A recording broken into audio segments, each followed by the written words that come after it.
জ্বালা রে বাবা, নিয়ে যাব উত্তরে, চলে যাচ্ছে দক্ষিণে। হবে কেন এরকম হয় বলতো?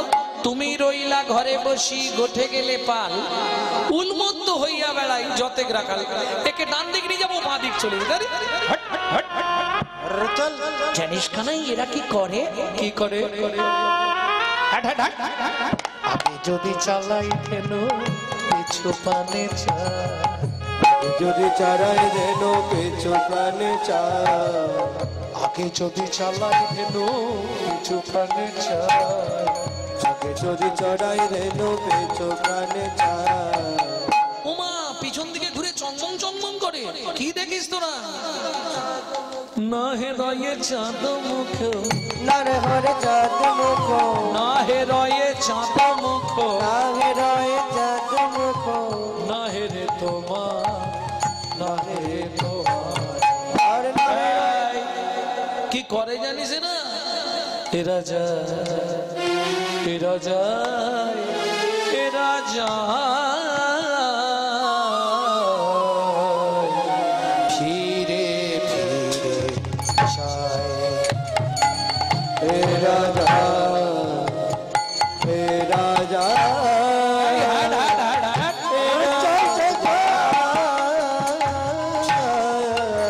ফিরে ফিরে যায়, ফিরে ফিরে যায়। এরা যায়, যায়, যায়, যায় গো, জয় গো যায়, হে রাজা, এরা যায়, এরা যায়,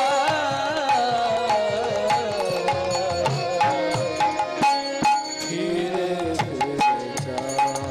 তাই গৌর হরি বল। ফিরে ফিরে যায়, ফিরে ফিরে যায়। আস্তে আগে যদি চালাই ধেনু পিছু কানে যায়, না হেরবে চাঁদ মুখ, না হেরে তোমার। তোর কি কাণ্ড কেন নেই? কত বেলা হয়ে গেল, শ্রীরাম তো বলেই যাচ্ছে। এতক্ষণ শ্রীরামের কথা শুনে এইবার গোবিন্দ উত্তর দিলেন, এই শ্রীরাম আমার দিকে তাকা। তাকিয়েছি, আমাকে কি অবস্থায় দেখছিস? তাকিয়ে ভালো করে দেখ। কি করিব ওরে শ্রীরাম, করব আমি কি? বলেছিলাম করব আমি কি? এই দেখ চূড়া বাঁধি ধরা পড়ি বসে রয়েছি, চূড়া বান্ধি ধরা পড়ি বসে রয়েছে, আমি ধরা পড়ি বসে আছি, ধরা পড়ে বসে আছি, এই ধরা পড়ি বসে আছি। আমি ধরা পড়ে বসে আছি। আচ্ছা তত্ত্বটা বুঝতে পারছেন? আমি দুবার দুটো কথা বলছি। ধরা পড়ি বসে আছি, ধরা পড়ি বসে আছি, না না ধরা পড়ি বসে আছি, ধরা পড়ি বসে আছি, ধরার কাছেতে ধরা পড়ি বসে আছি। আমি ধরার কাছে ধরা পড়ে বসে আছি। বুঝলে না? একবার বলছে ধরা ধরা ধরা মানে, হ্যাঁ বুঝতে পেরেছি। আর একবার ধরা ধরা মানে বাধা পড়ে আছি। এই এই কানাই, ধরাটা না হয় বুঝলাম, কার কাছে ধরা পড়েছিস? বলে শ্রীরাম রে,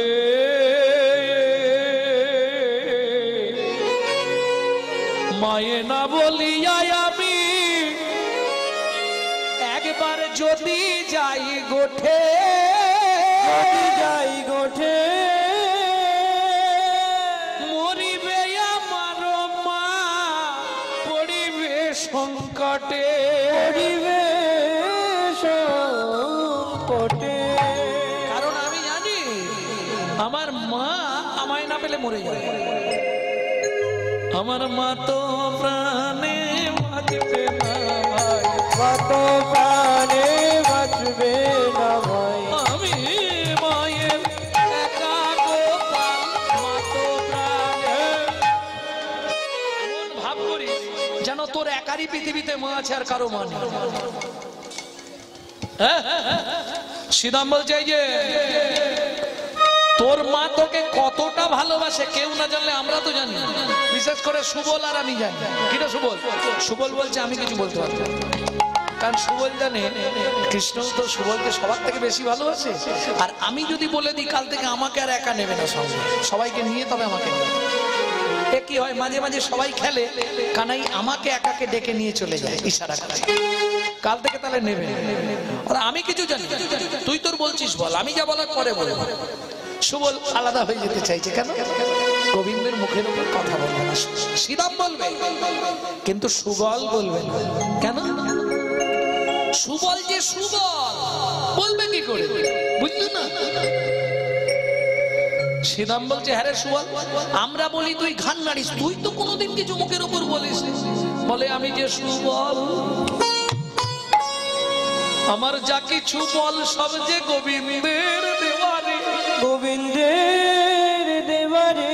আমি বলতে গিয়ে সে যদি বল সরিয়ে নেয়, বল সরিয়ে নে, একবারে নির্বল হয়ে যাব, নির্বল হয়ে যাব। তাই আমি সুবল, আমি যা বলবো ভালো কথা বলবো, অন্য কিছু বলতে পারবো না। সুবল, একটা সুবল, একটা সুবল, যা বলবো ভালো কথা মিষ্টি কথা বলবো, আমি ওই রুটোয় বলতে পারবো না। কানাই যাবি নে, এর থেকে বেশি আমি আর পারবো না। শ্রীরাম বলছে এই কানাই তুই মায়ের বড়াই করছিস, হ্যাঁ? হাটে হাঁড়িটা ভাঙবো, তোর মা তোকে কতখানি ভালোবাসে। বলে শ্রীরাম তা জানিনি, তবে আমার মা আমাকে ছাড়া বাঁচবে না, এটা আমি প্রমাণ করে দেখেছি। কি করে প্রমাণ করলি? তাহলে শোন বলি। একদিন নবনী খাইয়া ছিলাম লুকাইয়া, একদিন নবনী খাইয়া ছিলাম লুকাইয়া। একদিন কি করেছি জানিস? মা হাটে খুব নবনীর দাম উঠেছে, মা যত্ন করে 3 ভাগ হাঁড়ি শিকায় ঝুলিয়ে রাতে রেখেছে। এইবার শোন না, মধুকে আসতে বলেছিলাম, মধুকে, মধু মানে বোঝেন তো, গুরুদেবের ছেলে, শান্তিপুনি মুনির ছেলে বটু, বটুর ভালো নাম হচ্ছে মধুমঙ্গল। মধুকে আসতে বলেছিলাম, মধু এসেছে, আমি নিচে দাঁড়িয়েছি, মধুকে কাঁধে তুলেছি। মধু বলছে কানাই হচ্ছে না, কি করব? পিঁড়িরও উপরে পিঁড়ি উদু খল দিয়া, তাতেও দুজনেতে নাগাল না পাইয়া, কি করি বল? পাটুলো ধরিয়া তবে হাঁড়িতে মারিলু, সিদ্ধ হইল হাঁড়ি তলে দাঁড়াই তলে দাঁড়াই, হাঁ করে দাঁড়িয়েছিলাম। ননি সব যতটা খেয়েছি বাকি তো সব গায়ে টায়ে ভর্তি হয়ে গেছে। সকালে মা দেখছে 3টে ভাঁড়ের একটাতেও ননি নেই। বলে বিশ্বাস করে একটা ভাঁড়ে মেরেছিলাম, 3টেই ফুটো হয়ে গেছে।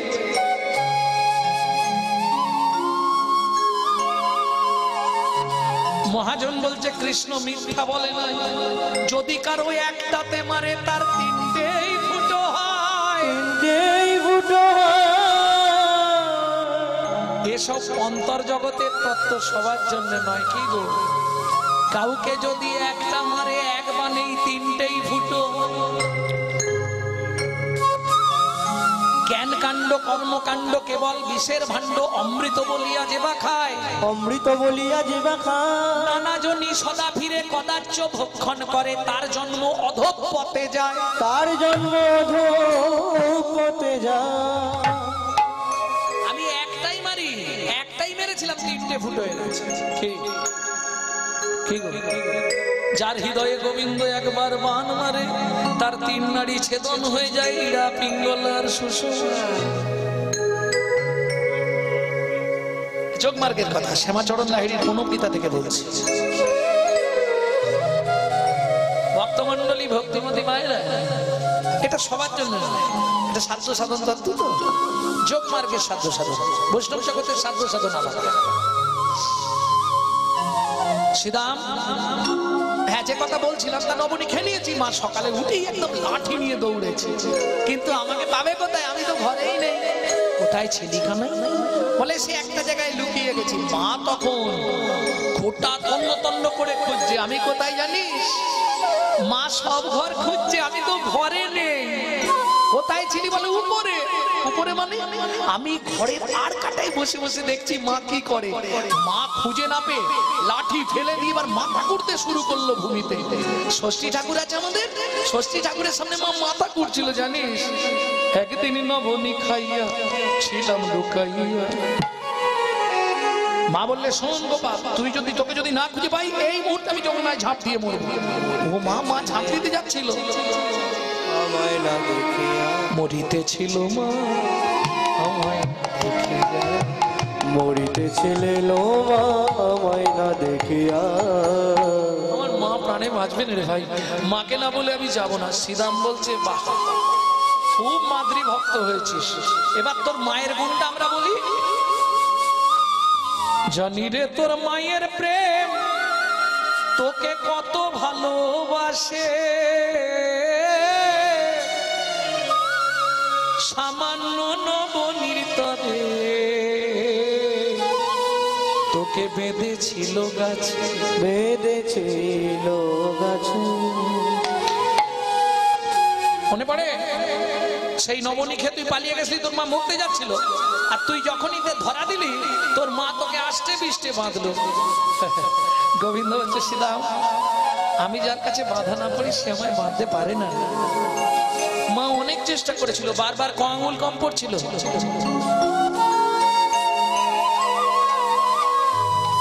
আচ্ছা আড়াই আঙুল হলো নি, 3 আঙুল হলো নি, 2 আঙুল, 1 আঙুল হতে পারে কেন? 2 আঙুল কেন হলো? ভগবানের সব আছে, ভগবানের সব আছে, দুটো জিনিসের জন্য ভগবান কাঙাল, প্রেম আর ভক্তি।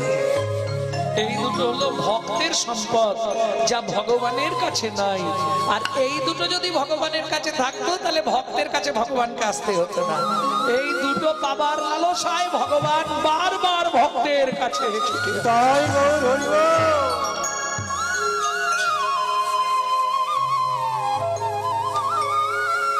এইবার তুই ওই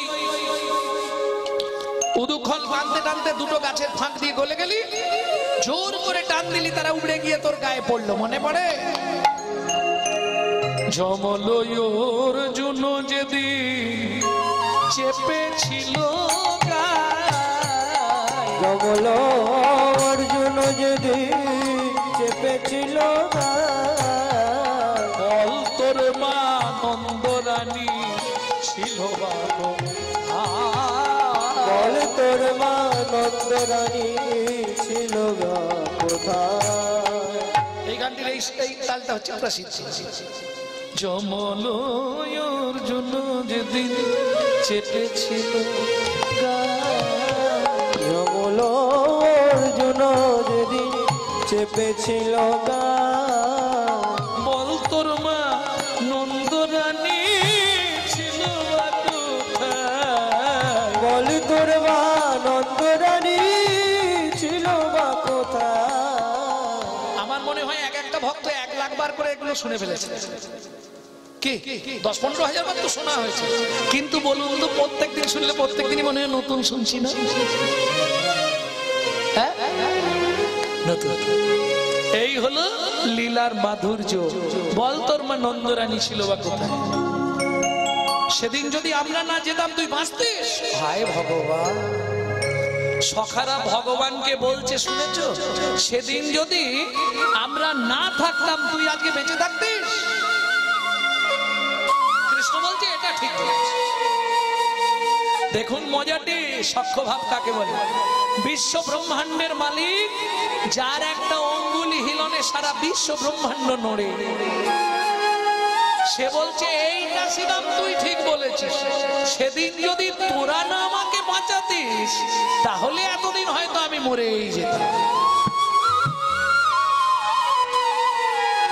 যমল অর্জুন যেদিন চেপেছিল গায়ে, বল তোর মা নন্দরানী ছিল বা কোথায়। তুই মায়ের বড়াই করছিস? এই সুদামা, তোমার মা আছে তো? আরে মধু, তোর মা আছে তো? আছে তো। এই শ্রীরাম, সুবল, তোর মা আছে? আছে। সবার মা আছে, কিন্তু গর্ব করে বলতে পারি কার ভাই আছে? ভাই আছে। কার ভাই আছে? কার ভাই আছে? গর্ব করে বলবো মোরা এমন মা কার ভাই আছে? গর্ব করে বলবো মোরা এমন মা কার ভাই আছে? এই সবার মা আছে, কিন্তু বলতে পারি সখাই এমন গাছে বাঁধা মা কার ভাই আছে? আমার গাছে বাঁধা মা কার ভাই আছে? গাছে বাঁধা মা কার ভাই আছে? গাছে বাঁধা মা কার ভাই আছে? কৃষ্ণ বলছে এই শ্রীরাম, বাইরেটা দেখলি, ভেতর দেখেছিস? গাছে বেঁধে ছিল এটা দেখেছি, আর কিছু দেখেছিলি? দেখিস নে? বলেন না, আর কিছু দেখি? মা কি নিজের ইচ্ছায় বেঁধেছিল না আমার ইচ্ছায় বেঁধেছিল? তোর মা তুই চুরি করেছিলি বলে বেঁধেছিল।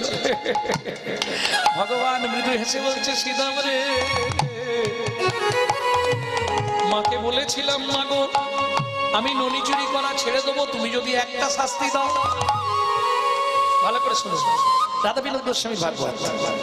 মাকে বলেছিলাম মা গো তুমি যদি জীবনে আমাকে একটা শাস্তি দিয়ে দাও তাহলে আমি জীবনে চুরি করবো না। মা জিজ্ঞেস করেছিল কি?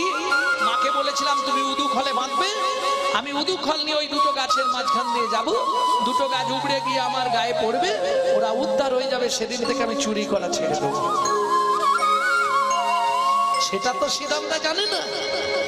সখারা, এটা একটা ব্যাপার, সখারা তাদের সখ্য প্রেমকে একটু বেশি বলে মনে করে, কিন্তু সখ্য প্রেমের চেয়েও বাৎসল্য প্রেমে অধিক আকর্ষণ।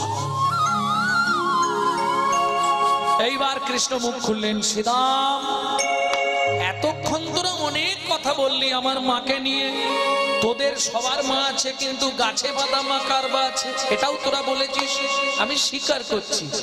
এর পরেও বলবো আমার মায়ের মতো মা কার ভাই আছে? আমার মায়ের মতো মা কার ভাই আছে? শ্রীরাম বলছি এরপরেও বলবি? হ্যাঁ বলবো।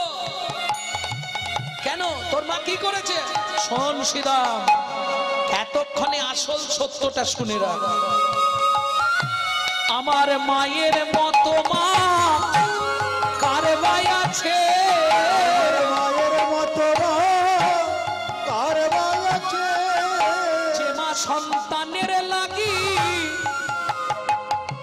নিজের স্তন বেচে। আমার মায়ের মতো মা কার ভাই আছে? দুজন সন্তানের লাগি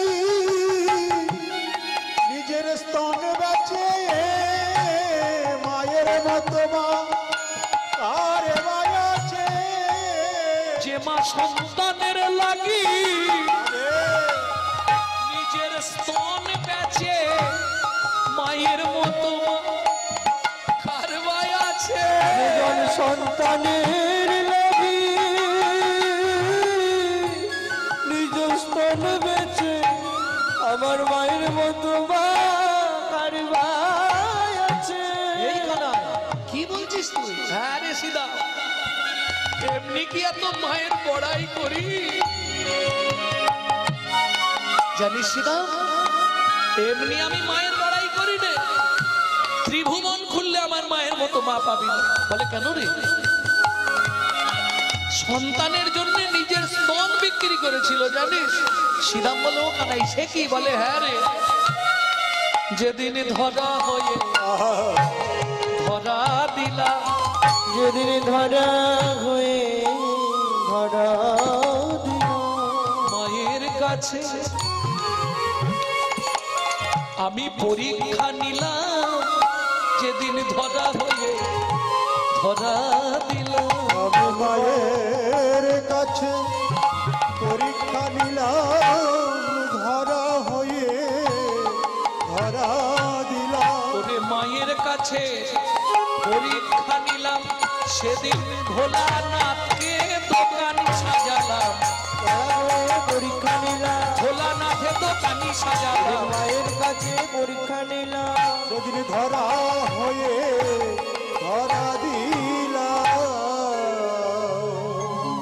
আশুতোষকে সঙ্গে নিয়ে যাচ্ছিলাম। আশুতোষকে জানেন?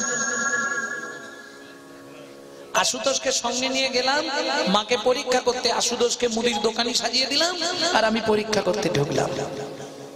দেখলি?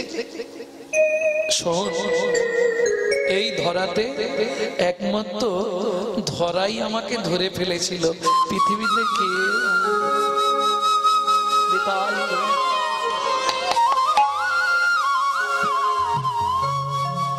ভক্তমন্ডলী, ভক্তিমতী মায়েরা, যদি বিচার করা হয় ত্রিভুবনে মায়ের মতো হবে না, শত চেষ্টা করলেও পাবে না। যার মা নাই তার জগতে কেউ নাই, আমি বলছি। আর যার মা আছে, পৃথিবীতে কেউ না থাকলেও তার জগৎটা তার কাছে আছে।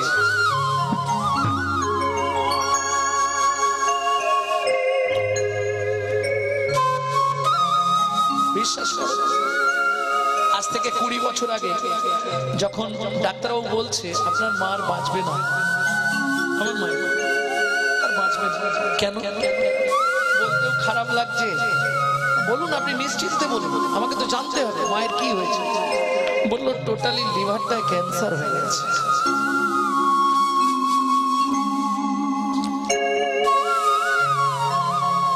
যা যা কিছু ভালো মন্দ খেতে চায় খাইয়ে দিন, বাড়ি নিয়ে রেখে দিন, আর রেখে লাভ নেই। আর রাস্তা কিচ্ছু নেই, খুব বেশি হলে 30 থেকে 60 দিনের উপরে চলে।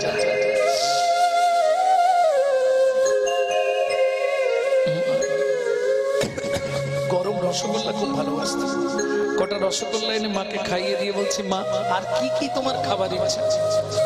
তখন মা মুখ ফুটে নিজেই বলছে, ডাক্তার বলে দিয়েছে না আমি আর বাঁচবো না,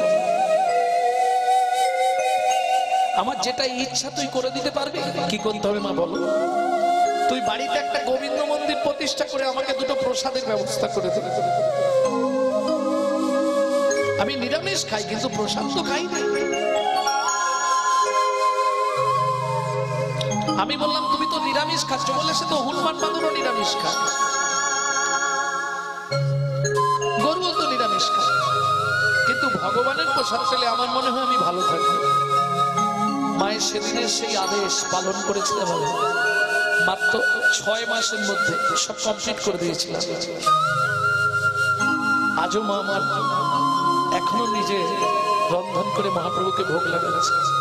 অথচ 6-7 মাস আগে একবার নিয়ে গেছিলাম যেতে, তখনও ডাক্তার বলছে তিনি বেঁচে আছেন কি করে। আমাদের থিওরিতে নেই, আমাদের থিওরি সব শেষ। তাহলে ভগবানের যদি ইচ্ছা হয় অসম্ভব সম্ভব হয়। এ জগতে যার মা নেই তার কেউ নেই।